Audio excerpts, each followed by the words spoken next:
We actually had a little conversation yesterday, I think it was, as we were preparing for this. And I asked him a question, and it's kind of an obvious question. I guess it's an obvious question. How the Jewish perspective looks at this issue of what we call the tempter or the devil. Now, the reason I want to start with this is because I know we're going to get right into it. But can I just read the first part of what your cousin? I'm looking at your cousin's book. If you guys don't know about the cousin's book at this point, you need to start over. I just want to go to one little let's just thing. tell people what it is, because there might be people starting here. Okay, well, tell them what it is, Nehemia. The Bible, the Talmud, and the New Testament, written around 1879 by Rabbi Elijah Tzvi Soloveitchik. It was just translated in 2019 into English, written in Hebrew, and it is considered the first Jewish commentary on the Gospel of Matthew, or actually on anything in the New Testament. Awesome. He's literally my second cousin 5 times removed. Nehemia's cousin. We call it his cousin's book. But he does something really interesting. Okay. Now, usually I ask you to do this, Nehemia.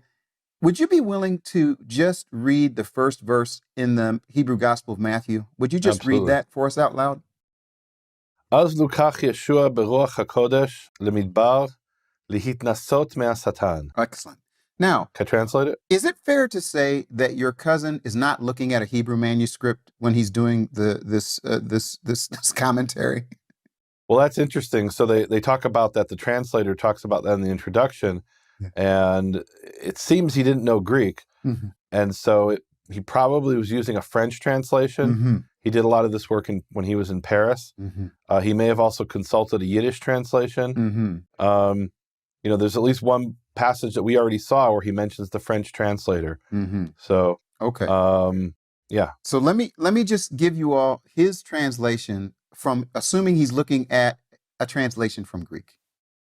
Then the Spirit carried Yeshua into the wilderness so that the Satan could test him. And the reason I had to stop is he says, so that the Satan could test him. And I asked you a question yesterday. I said, Nehemia, so for me, my background when I'm reading this in the English, can I just go real quickly to my English version? The English version, folks, I've got all these books here. I want to read this. It says, and I think it's like 18 words. It says, then Jesus was led up by the Spirit into the wilderness to be tempted by the devil. Now, your cousin is not looking at a Hebrew text, I'm assuming. He's only looking at a translation that's from Greek. Right. And even he wouldn't fall into the trap that our friend Howard fell into. Can I look at Howard? What was his? What did he fall into? Okay, let me just read Howard real quick, folks. Matthew chapter 4. Then Jesus was taken by the Holy Spirit into the wilderness to be tempted by, drum roll please, not the Satan, but by capital S-A-T-A-N. Now, the reason I wanted to bring your cousin Howard's translation, certainly Howard is making a decision as he's looking at the Hebrew. He's making an English translation that I personally, I'm not real happy with what he did.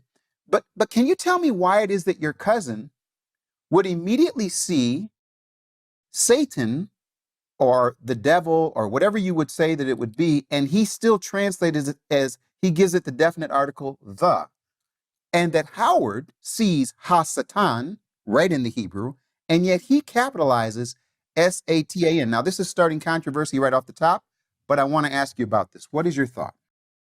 Well, let's start with what it says in Greek.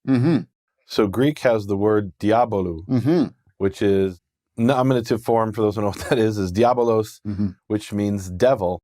Even we say in English diabolical, right? We have the same word. And then both Matthew and Luke have the same exact word. Luke 4:2 has the same thing as Matthew 4:1, that he's tempted by the devil. And so it's interesting here that they translate it as ha-satan. Now, ha-satan, in Hebrew, we have this rule that you cannot identify a personal name by adding hey to it, or you cannot what's called make it. You can't. It's called determination. That's the term, determination. So personal names are already determined.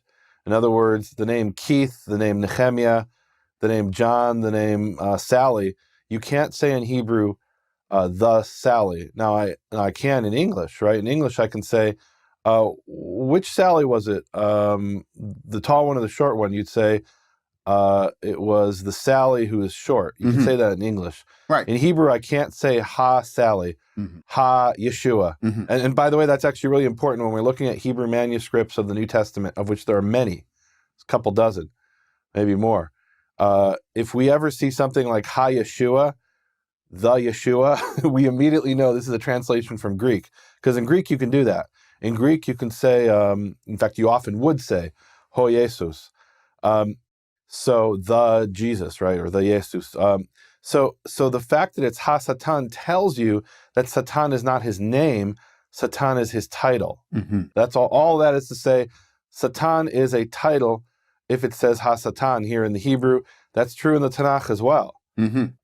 For example, in Job, we have a very interesting passage where he's referred to as Ha Satan, and what's a bit strange about it for some people is, well, he's a character who hasn't been introduced before, right? So often you would identify someone as the, if they've already been introduced in the story, right? You could say an angel came along and he said such, and then you'd say the angel, right? Because he was introduced in an earlier verse.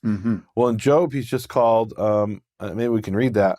It says Job 1:6, one day, this is JPS, one day the divine beings, I love that. In the Hebrew, it's B'nai HaElohim, the sons of God. I'll just read from the Hebrew. And it came to pass on the day, and here we have the day. Which day? Right? So it's the same linguistic phenomenon with Hasatan here, as I'll explain in a minute. And it came to pass the day, and the sons of Elohim came to stand before Yehovah, and also the Satan came among them. So what is this, the Satan, if you haven't identified the Satan yet? So the linguistic explanation, that you'll find this in Gesenius, the Hebrew grammar, Muraoka, which is a wonderful Hebrew grammar, also explains this, is that it means a certain. If you identify a character with ha, and he hasn't been seen before in the story, in the scene, then it means a certain Satan, which is how I would translate it here.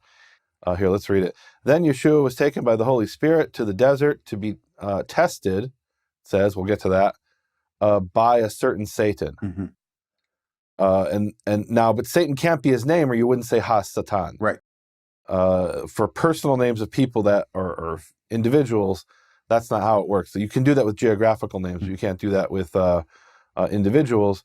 It's actually something that was brought up years ago when they discovered this inscription in Sinai at a place called Kuntalet Adrud. And it's one of the first references to Yehovah outside the Tanakh. And it mentions there Yehovah ve'asherato, and his Asherah. And saying his with a suffix is like saying ha, the. It's a form of determination. And they concluded from that it can't be the name Asherah, but Asherah, there has to be the object, right? There is a goddess called Asherah, but if you say Yehovah and his Asherah, which of course is horrible blasphemy, that's what the inscription says. They're identifying Yehovah as Baal. Baal has an Asherah. You mean, and Asherah is the pole next to the altar of Yehovah, or altar of Baal originally. And so that's the pole that Gideon cut down, the Asherah. So when you say his Asherah, it's like saying the Satan. Asherah is not the name, it is the title. Yes. Or in that case, it's the object, the pole. In this case, Hasatan is his role, his title. He is a certain Satan.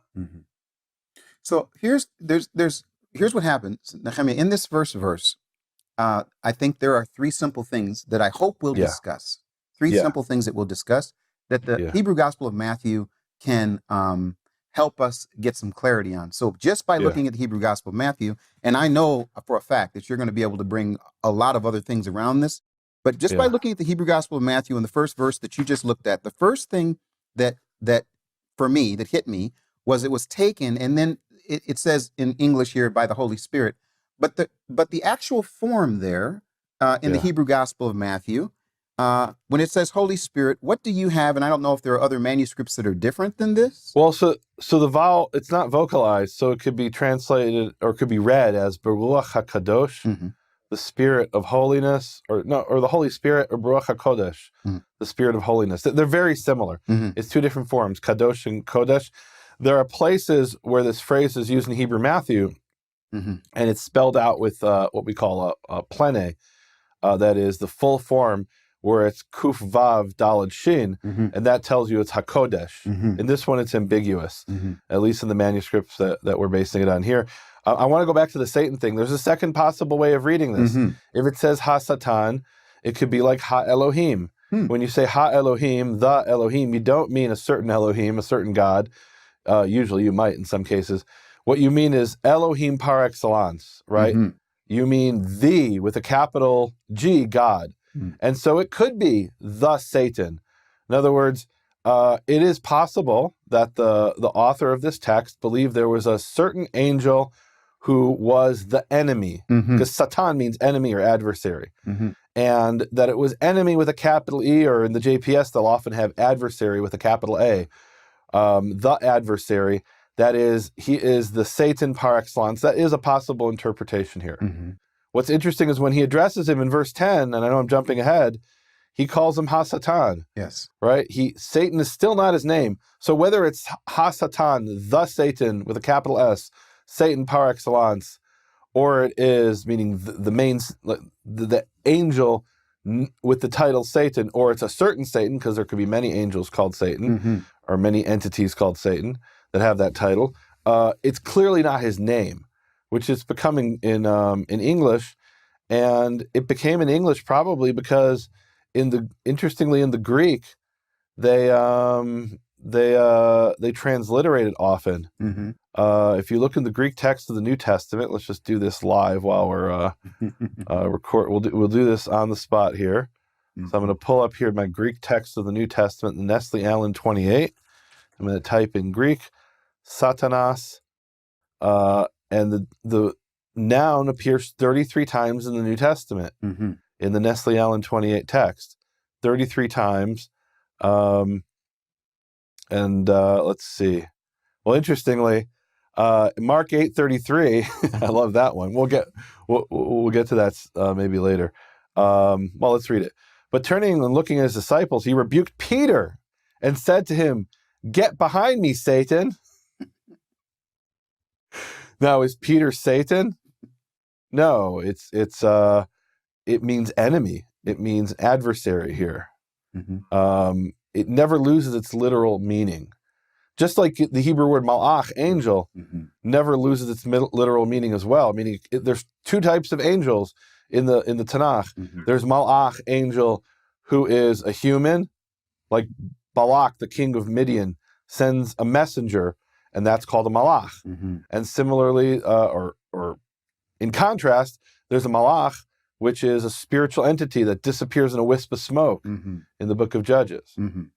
Right? So that literal meaning is still there. Satan here is the enemy. Now, whose enemy is he? And that's probably something that I think Christianity today departs from Judaism. Christianity tends to see Satan as God's enemy.